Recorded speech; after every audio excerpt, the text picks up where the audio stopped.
don't know me, I'm Bonnie Weston. I'm the head of Old Orchard School. And this is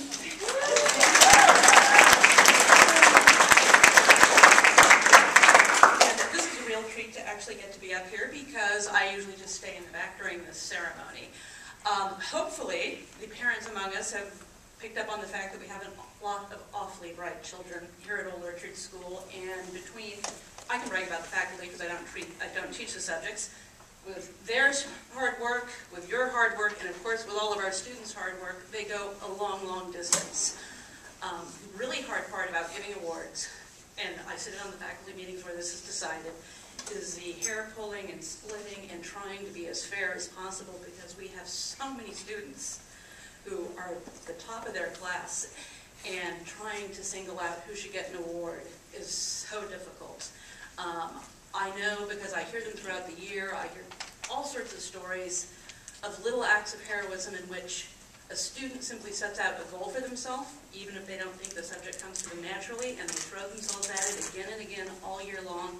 And teachers like Mrs. Coman and Ms. Pham and everybody else behind me actually get tears in their eyes, excuse me, when they describe, wow, so-and-so got to this benchmark that they were reaching for. And it makes us feel so good that we wish we could put a parade on each and every day. I'll give you a quick snapshot, also because it's sort of independent to us as to how our students really do. And we've heard the 8th grade, who will be graduating tomorrow if they behave really, really well. I have the diplomas printed, but my shredder is still plugged in. So. They know perfectly well when they get that diploma tomorrow. I have no control. But anyways, let me tell you, we've heard them described as silly, and after listening to the graduation speeches, which you'll hear again tomorrow if you're at graduation, at our faculty breakfast with them yesterday, I'm still laughing out loud over one line that mentions mere mortals. I'm not going to steal a thunder, but I actually shared it with friends already. Nevertheless, this silly group, and I'm going a little bit off the top of my head, those students who applied to 2 or more high schools were accepted to at least 2. Those brave souls who knew the one and only school they wanted were also accepted. Every student will be starting next year in geometry or geometry honors, which means they've blown past Algebra 1 altogether. And I would remind you that as much as I love to stand up here and brag, and I could keep you here for a long time, but I won't,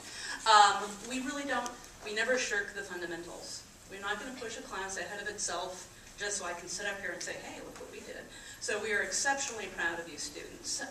Not all the high schools report back to us, but I do know that everybody's beginning in geometry and geometry honors. I believe that everybody who chose to is at least in Spanish too. I can say this because I can apply to all the girls across the board who are going to Notre Dame. They were simply put into all honors classes.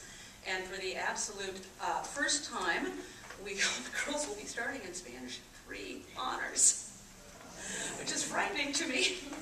Some of the schools don't know this. Some of the schools won't let you start past Spanish too. I particularly highlight Spanish, although I could pick another subject, but as you all know, we made a commitment some years ago to really focus on a foreign language and do it well. We converted to 5 days a week, K through 8, and I think this is a culmination. I particularly want to highlight Spanish because one of our Spanish team, Maestra Cuevas, is moving to Florida. So we have to say adios.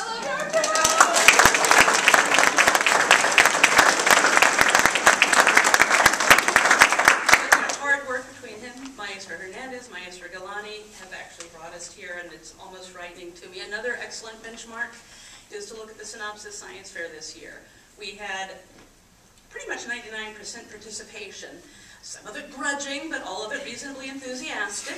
And it says a lot for virtually all of the students who competed because the bar is set very high just to have your project accepted. And then you have to go and present it, which is a lot of hurry up, anxiety, and wait for those of you who are actually at the science fair.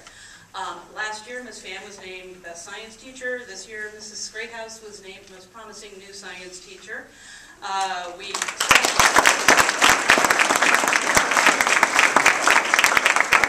actually took a photograph of the board naming all the schools and how many students they had participating because we had something like, give or take 40 students. And much larger schools had far fewer participants, or none at all. I won't mention names. But you can see me after the ceremony. But I just really bring all of that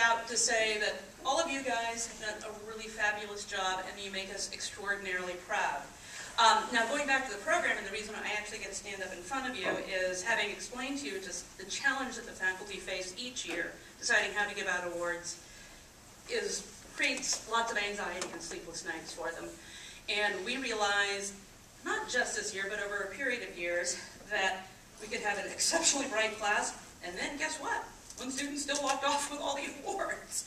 That didn't seem quite right, and it also didn't seem that we were really paying appropriate homage to those students who, frankly, had pulled off that achievement. And so we scratched our heads and we decided to create a new award that would only be triggered by the individual student's success. And we decided that when the teachers went off with the criteria and decided class by class what awards to give, if a student came back and would get top honors, the honors award, that's right, the top on his honors, yes, in at least 4 or 5 subjects and was doing very well in their 5th academic subject, we would name them a distinguished scholar for Old Orchard School.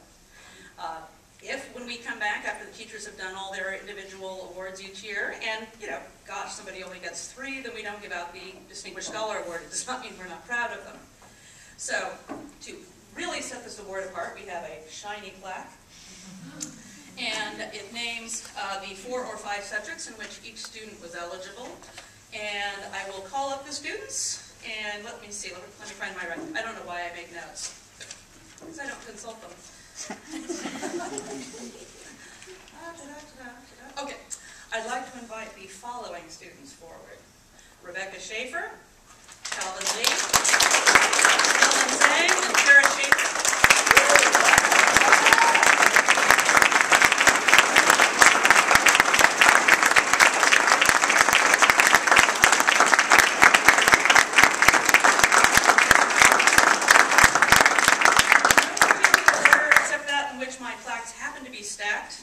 I would like to present this 7th grade Distinguished Scholar Award for 2009 and 2010 to Calvin Lee, given in recognition of exceptional achievement in language arts, math, history, Spanish, and science, which means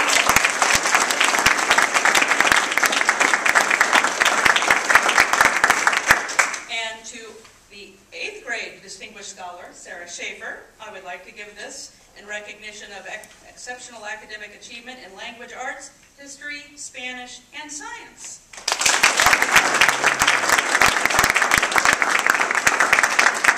And to 7th grader Dylan Zhang, I would like to give this Distinguished Scholar Award in recognition of exceptional achievement in language arts, math, history, and Spanish.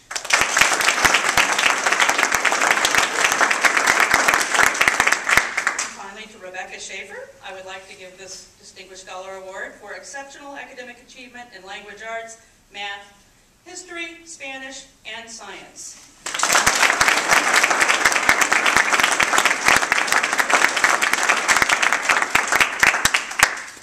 I'd love to wish all of you a wonderful... Do we have any other closing comments? So it's on me? Okay.